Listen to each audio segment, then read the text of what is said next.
صرف ایک دن کریں، صرف ایک دن، انشاءاللہ العزیز دوسرے دن شادی کی خوشخبری سنیں گے آپ ہر حال میں انشاءاللہ العزیز۔ صرف ایک مرتبہ صدق دل اور ان شرائط کے ساتھ کر کے دیکھیں، انشاءاللہ العزیز کامیابی حاصل ہے۔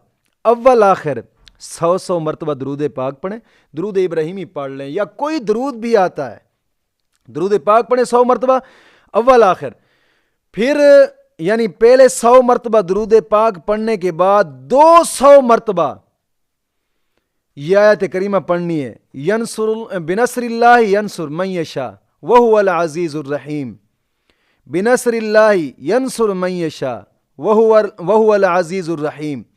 200 مرتبہ یہ پڑھ کر پھر 100 مرتبہ درود پاک پڑھیں، یعنی روزانہ کی بنا پر یہ کرنا ہے، لیکن کریں گے ایسے کہ ایک دن کریں، دوسرے دن کریں، تیسرے دن کریں، میں کہتا ہوں کہ چوتھے دن کرنے کی ضرورت نہیں پڑے گی، اتنا لمبا وظیفہ یہ نہیں ہے، صرف ایک دن کریں، صرف ایک دن، انشاءاللہ العزیز دوسرے دن شادی کی خوشخبری سنیں گے آپ ہر حال میں انشاءاللہ العزیز۔ صرف ایک مرتبہ صدق دل اور ان شرائط کے ساتھ کر کے دیکھیں، انشاءاللہ العزیز کامیابی حاصل ہوگی۔